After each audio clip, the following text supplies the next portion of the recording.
Good afternoon, everyone. Thank you for joining us. We're here to talk about transportation. You know, it's been a long summer of hard work from a variety of organizations and leaders across our state. And I'm standing here today with members of a broad coalition who don't always agree on everything, but knew that we had to come together as a state to solve the crisis around the budget for the Oregon Department of Transportation. Oregonians believe, as do the folks behind me and the folks that they represent, believe that having safe, accessible roads is a core function of government. Our highways have to be open. People need to be able to get where they need to go. Whether it's July or January, Oregonians need to be able to travel safely on our state highways. And families from across our state, from Astoria to Burns, require us to stand up. ODOT crews, city crews, county crews, and transportation departments to make sure roads are open so people can get to work, to school, to critical medical appointments, and making sure products in our trucks across the country, across our state, are actually getting to where they need to go. And they need to be able to do that safely. And let's not forget our emergency responders. When things happen, we expect our emergency responders to be able to get there. They need our roads to be open and safe and maintained. Before the success of today's bill being finally passed in the Senate, there was significant concern. I had significant concern. Lawmakers had significant concerns. City and county leaders had significant concerns that we would not be able to provide the basic services across our state, from cleaning brush to paving, getting rid of those potholes, to making sure our roads across the state were open for business. And today, because Oregonians have come together, we will be able to have an Oregon Department of Transportation and also city and county transportation crews and transit available for Oregonians across our state. We have to make sure our seniors, our veterans, our people with disabilities, people who rely on transit have those resources. And we have to make sure that Oregonians have job security by being able to get to work. You know, our transportation system is going to continue to change as our technology changes and our uses change and our workforce needs evolve. But we still need to have roads. You know, and for years we have known that we've had headwinds and challenges to fund the Oregon Department of Transportation. And now we have uncertain times because of reckless decision-making at the federal government level. So we are focused here in Oregon of solving our problems, and the legislature stepped up with a coalition of partners to get this done, so we can have a functional, safe transportation system.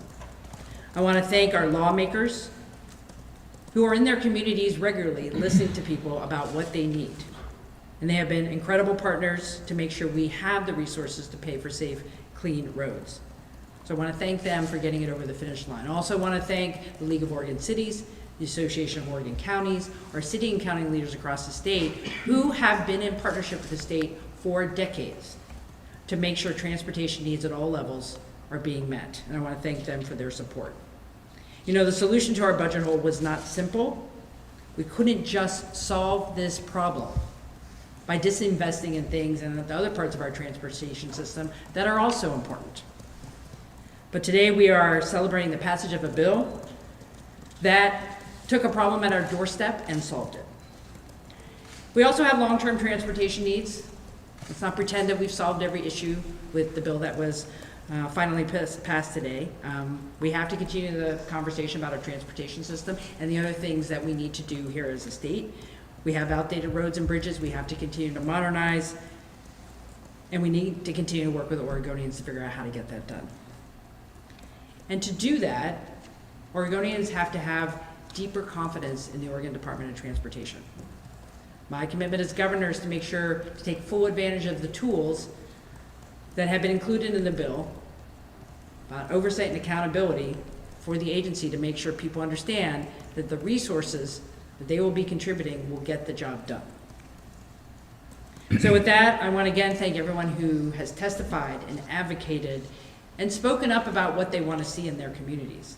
This bill today is going to make sure we have the roads and the transportation system we need going forward. It is a short-term solution, but an absolutely needed one. And I'm pleased that the folks behind me who will be speaking have been in partnership to get this done. Oregonians across the state will be able to get to work, will be able to have confidence in their system because of the work that was done in this special session. So with that, I'd like to call up our next speaker, which is Representative Javity.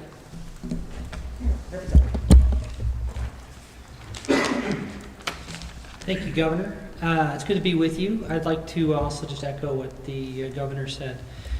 This is based, we were successful today because of the leadership of several people, Speaker Fahey, President Wagner, Senator Gorsuch, and Representative McLean, and the tireless work of legislators, the Governor's office, who opened their door and made it possible for us to get the information and the data we need. The leadership is why we were successful in passing this fix for our state. Oregonians deserve safe roads, whether they live in Portland or Pendleton or on the Oregon coast. Not a winter goes by where communities like Tillamook and Clatsop County don't have road closures, and sometimes those road closures are the only way that people can get from point A to B. There's no alternative route. Sometimes that blocks them from getting to work. Sometimes that blocks EMT and first responders from getting to people who need that help right away. Often it blocks people from getting to school and from people from getting to work. And while this does increase some of those, the gas tax by 6 cents, which for Oregonians sometimes averages out to about a couple dollars a month. Missing a day of work for people in my community can cost them hundreds of dollars a day. It can cost businesses the customers that they need and the wages that people need to make a living. So I applaud the efforts of everyone involved in this for making this happen. This is going to keep our communities open, safe, and running this winter and in the winters to come. It also means that people in my community who work tirelessly on these roads, who are up at 3 a.m. when that rock slide happens on Highway 101, will still be available to clear those roadblocks for us and to make it possible for our communities to get where they need to go. And I thank them for their work and their efforts, and look forward to continuing to hear from them and work with them on the future Oregon transportation needs. That is why I support and champion this package. And our next speaker will be Jana Jarvis with OTA. Thank you. Thank you for the opportunity to speak today, and thank you for the opportunity to have been part of this conversation. ODOT's viability is extremely important to the trucking industry. And we were pleased to support House Bill 3991, which makes long overdue adjustments to Oregon's transportation tax system. For years, truckers have been overpaying transportation taxes by more than $600 million, even though Oregon's constitution requires equity between cars and trucks. This bill holds trucking's rates constant for several years while making changes to the way trucking pays their fair share. It reduces the number of weight mile tax rates and adds a fuel tax mechanism, providing a built-in audit tool to ensure fairness, equity, and transparency. Oregon's current system is outdated, difficult to manage, and easy to evade, resulting in Oregon trucking taxes and fees being the highest in the nation. This change in tax methodology is a significant policy change and something we have been working on for decades. We look forward to working with ODOT to implement these changes. Thank you. And with that, I'll introduce Jason Lawrence with SEIU.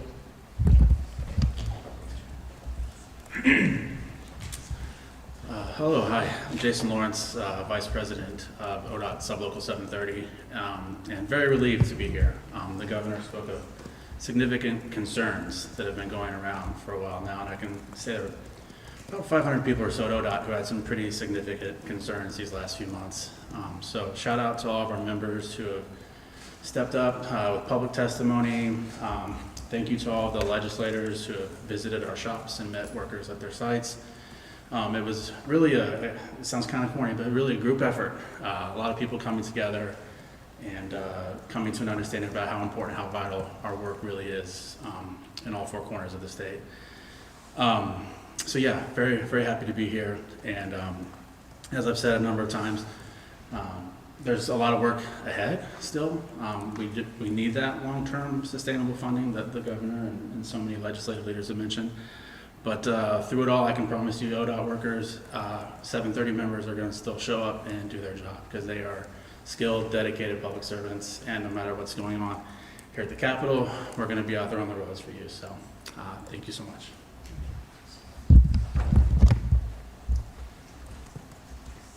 Oh, I should have introduced the next person. I'm an idiot. That's it. No, you're good. Joe Moore from Ashland, sorry. Yeah.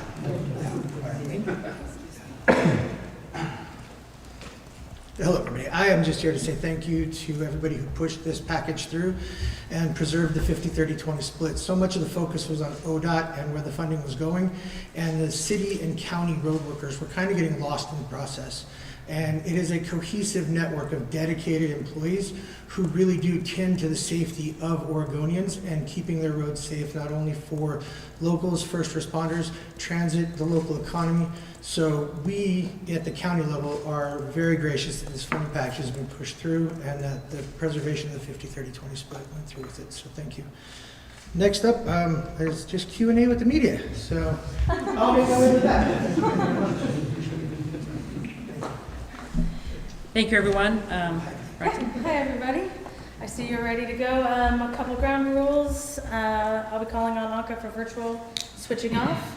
Please keep your questions just for the governor. And I know we probably have maybe a lot of other topics to ask about. That is fine. Let's start with transportation, and then we'll move on. And when I call on you, Anka's going to bring you the mic so the folks online can hear your question. All right, Dirk. Hi, Governor. Hello. You probably know there's a lot of talk among Republicans of trying to get this referred to the ballot, at least the tax pieces. My understanding is if that's successful, these taxes are on hold until the voters can wade in. So you've been talking a lot today about problems being solved. It appears to me that if they're successful in getting 78,000 odd signatures, the problems still exist. I mean, what happens in that case? Like, are you still pursuing layoffs? How does that work? Well, with the passage of the bill today, and it'll work through the process to get to me, I have directed, and the Oregon Department of Transportation has suspended the layoffs, which are really important. Cannot emphasize enough that we are behind in getting ready and hiring up for the winter season, so we needed to send a clear message today that layoffs are gone, we got to get to work, and so that is happening. In terms of referral, Oregonians certainly have the right, and there is a process to refer something they don't agree with. Frankly, I would urge Oregonians to think about signing on to a referral that will take away our basic ability as Oregonians to keep our roads operating. You know, I think sometimes government service, those things that are the best are the ones you don't see. That crew that's out there and fixing that pothole so you don't go through it and you break a wheel and keeps you from going to work and you have an extra expense. Those are the types of things I would hope people will think about if they want to refer this to the voters. I'm going to keep moving forward. We have to have the team at ODOT going forward.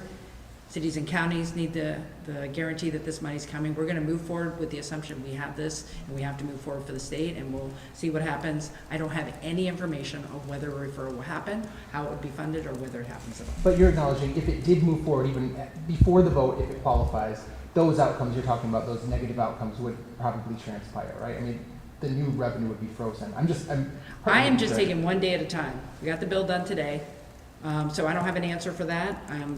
But what I would say to folks is think twice about referring this. Let's all come together as a state to make sure we have the roads we need. Carlos Fuentes with the Oregonian. You and other Democrats have said that the proposal passed today is a Band-Aid fix. When would you like to see lawmakers pass a long-term funding plan, and what will your office do to ensure that that process stays on track?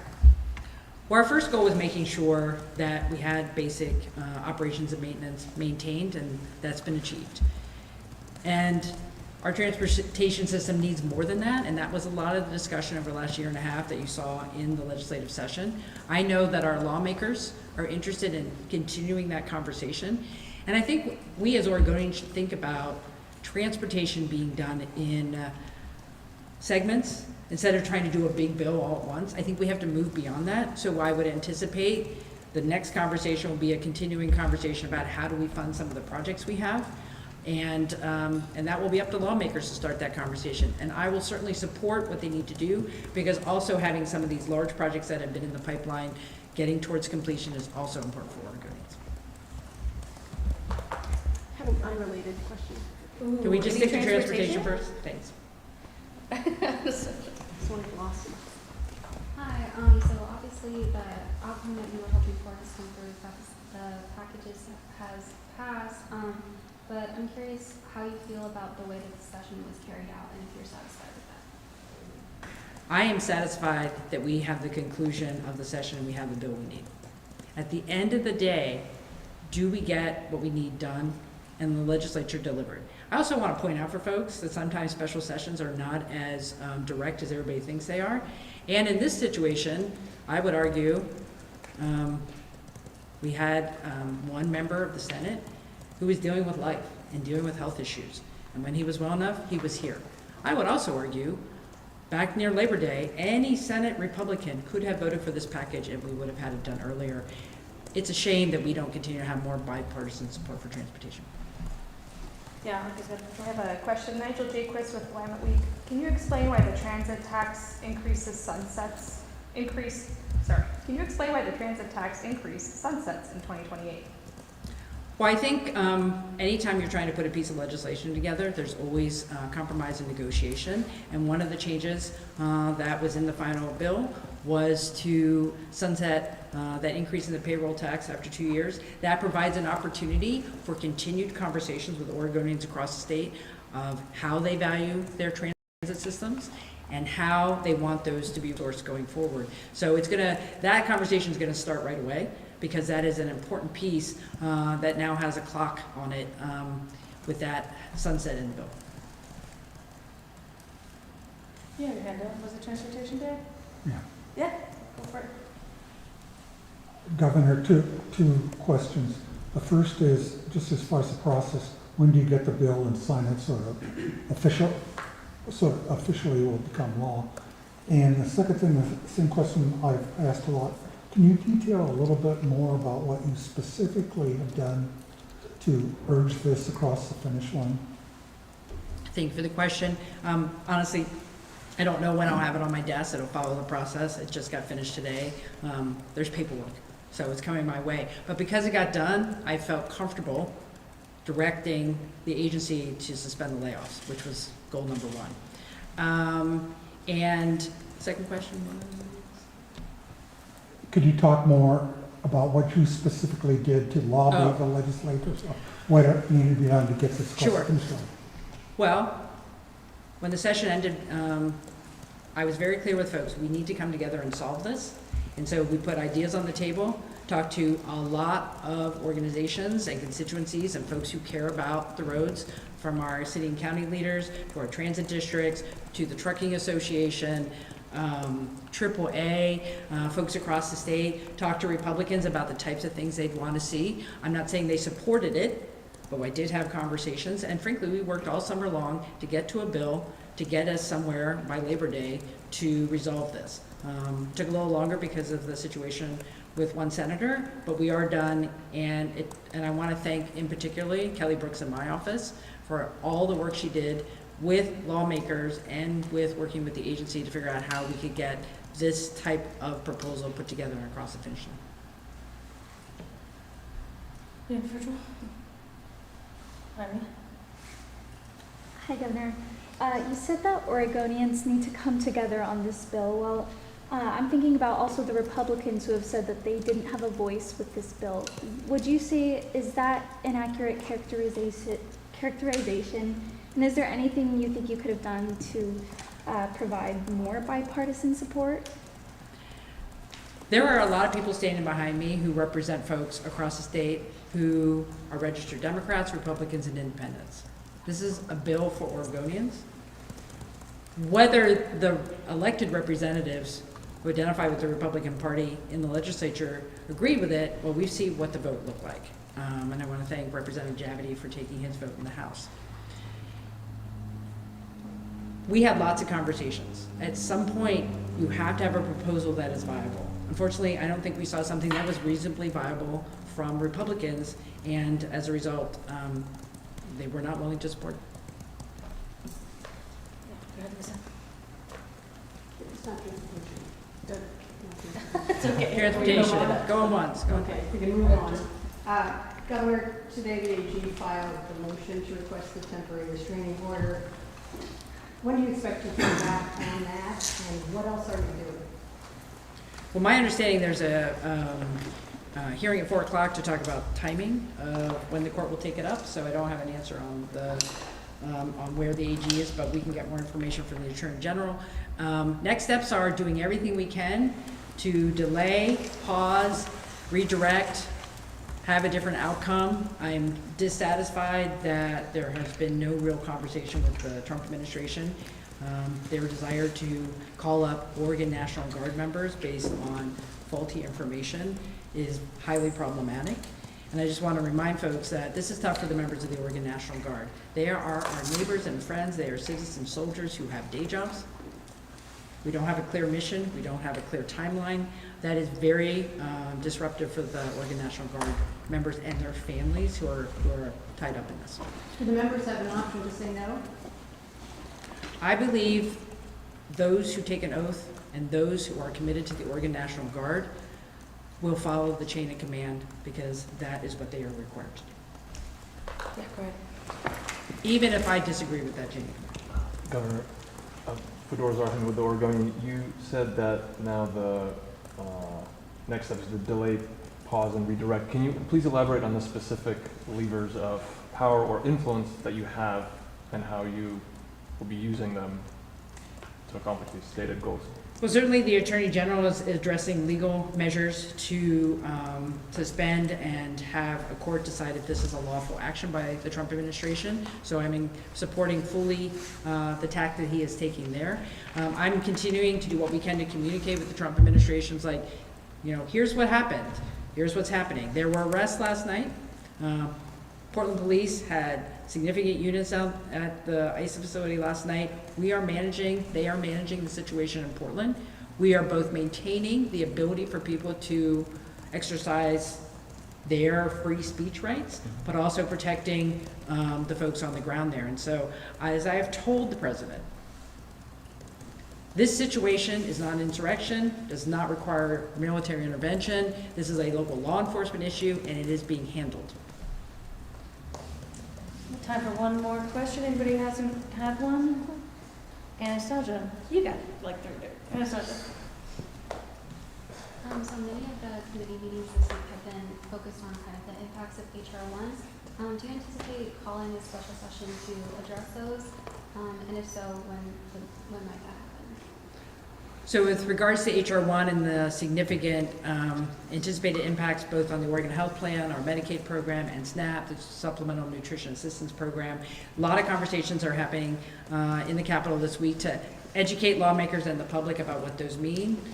We are looking at timelines. At this point, we're trying to figure out what kind of adjustments have to be made in the 2026 session and what would have to be made in 2027. I will be convening a subject matter expert group on the Medicaid cuts to try to figure out how we go next. There's a similar one for the SNAP cuts. Lawmakers are trying to understand this as well. We're all going to have to come together between now and the 2026 short session to understand what we can do to protect Oregonians, manage for budget difficulties, and frankly be creative when the federal government is literally taking our tax dollars away from us to hurt Oregonians.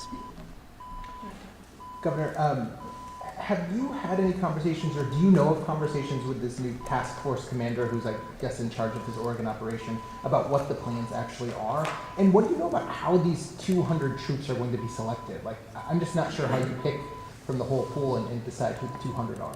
You know, it's a very fluid situation. My understanding is the command that is now in charge of this call-up is asking for information from the Oregon Military Department, but I don't have anything else to share at this point. Hopefully they are consulting to get information on who could be available. Remember, just because you're an Oregon National Guard member doesn't mean you're available right away. You gotta look at whether people can get off their job, what the impact on the family. And remember, we have had deployments.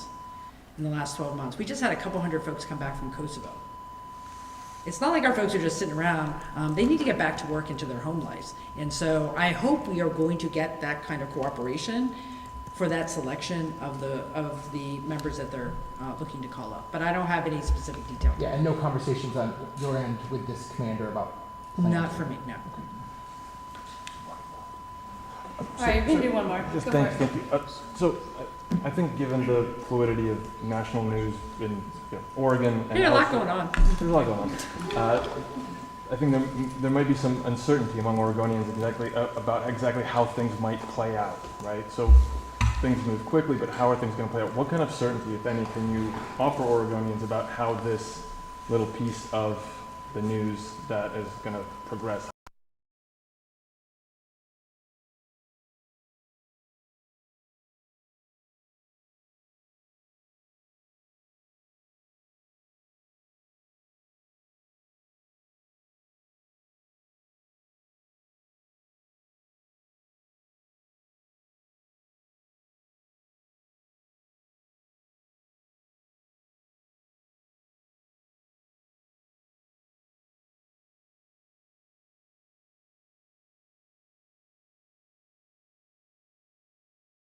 That this is happening. So this unpredictability is tough for everybody, and my heart goes out to Oregonians who are scared right now.